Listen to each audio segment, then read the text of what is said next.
सामाजिक कार्यकर्ते अंजली दमानिया यांनी संतोष देशमुख हत्या प्रकरणातील आरोपी वाल्मिक कराड याच्याबाबत आणखी एक दावा केलाय। बीडमधील वाल्मिक कराडची 4 ते 5 वाईन शॉप्स आहेत। प्रत्येक दुकानाचा बाजारभाव 5 कोटी आहे असा आरोप दमानिया यांनी केलाय। याबाबतचं गोपनीय पत्र दमानिया यांनी मुख्यमंत्री देवेंद्र फडणवीसांना पाठवलं। या संदर्भात अंजली दमानिया यांनी सोशल मीडियावर पोस्ट करत काही पत्रही सादर केली।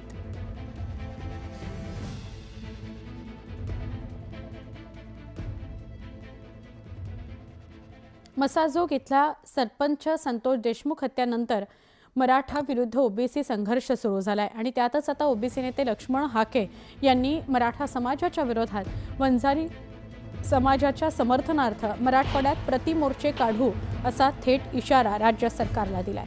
हाके यांच्या इशाऱ्यानंतर वंजारी विरुद्ध मराठा असा वाद पेटण्याची शक्यता आहे।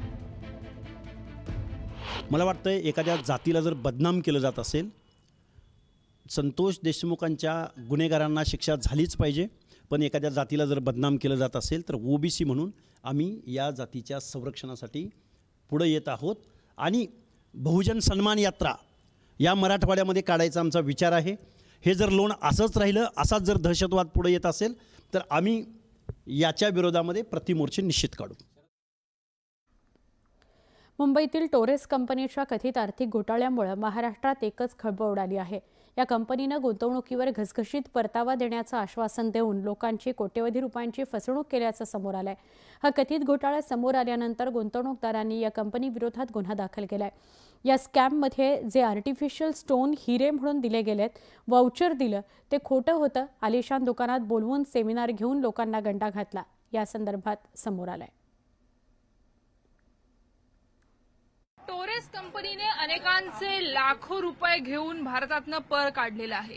हजारो कोटींचं नुकसान सर्वसामान्य मुंबईकरांचं झालेलं आहे। मुंबईच्या मध्यवर्ती दादर या ठिकाणी आपण बघितलं तर त्यांचं अतिशय सुंदर असं स्टोअर त्यांनी ओपन केलं। मुंबईमध्ये 5 ते 6 ठिकाणी हे स्टोअर्स ओपन झाले आणि आपण जो बघताय तो स्टोन त्यांनी दिलेला होता आणि हा आर्टिफिशियल स्टोन अनेकदा ग्राहकांना भुलवायचा। त्याचबरोबर हे वाउचर देण्यात आलेलं, त्यांचे सेमिनार अटेंड केल्यानंतर तुम्हाला अशा पद्धतीचे हे वाउचर देण्यात यायचे। लाखो रुपयांची गुंतवणूक केल्यानंतर सुद्धा स्टोन आणि वाउचर मिळायचे। अगदी त्याचं इतकं सुंदर असं इनव्हॉइस त्यांनी दिलेलं होतं। सुंदर ब्रँडिंग करत लोकांना भुलवण्याचा प्रयत्न केला गेला। 10% 11% परतावा देण्यात आला। अशा पद्धतीच्या सुंदर वातावरणातनं बाहेर पडत मोठा धक्का लोकांना मिळाला। खरं तर त्यांच्या ॲपमध्ये सुद्धा आपण बघूयात की कशा पद्धतीने ही गुंतवणूक असायची। या वेगवेगळ्या पद्धतीच्या गोष्टी आपल्या समोर आलेल्या आहेत की लाख रुपयांना तुम्हाला हे स्टोन विकले जायचे। त्याचबरोबर त्याच्यावरती परतावा देताना 7% ते 11% परतावा मिळायचा। काही लोक जे हातावरती पोट त्यांचं आहे, लहान लहान व्यवसाय करून पैसे कमवतात, त्यांचं यात अतोनात नुकसान झालेलं आहे।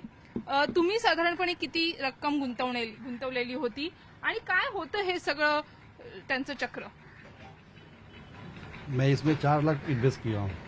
शुरू में मैं 1 लाख रुपया डाला था तो मुझे बराबर वीकली पेमेंट आने लगा था। उस टाइम 6% था और अभी 10% किया तो उसमें मैं और 3 लाख रुपया डाल दिया, तो अभी तक वो आया नहीं। साधारणपणे तुमचं मिळकत काय आहे, तुम्ही तुमचा व्यवसाय काय आहे, हे 4 लाख जमवण्यासाठी तुम्ही किती दिवस मेहनत केली होती आणि काय फ्युचर प्लॅन्स होते, काय करणार होतात हे वाढीव पैसे मिळाल्यावर? हम लोग भाजी का बिजनेस करते हैं, सुबह सुबह भाजी का बिजनेस करते हैं।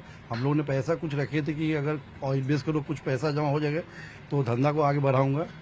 इसकी लालच में हम लोग पैसा वहाँ पे डाल दिए। कंपनी से कुछ रिस्पॉन्स मिल रहा है? नहीं, कुछ नहीं। ऐप सब ओपन हो रहा है, कुछ पैसा वैसा कुछ नहीं आ रहा है। याच ठिकाणी एक चहा विक्रेते आहेत, त्यांचा सुद्धा खूप जुना हा व्यवसाय आहे आणि ते चहा विकून अगदी पैसे जमा करतात। तुम्ही साधारणपणे किती पैसे हे गोळा केले होते आणि इन्वेस्ट केले होते टोरेस मध्ये? 10,000 रुपये डाले थे मैंने, बोले 50,000 रुपये आएंगे और 50,000 जब मेरे तो डाला और हफ्ता भी नहीं आया और बंद हो गए। 60,000 रुपयाची तुम्ही गुंतवणूक केली? हाँ, 60,000।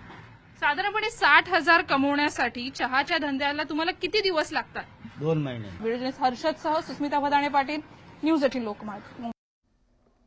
एक छोटासा ब्रेक, पहा फक्त न्यूज 18 लोकमत।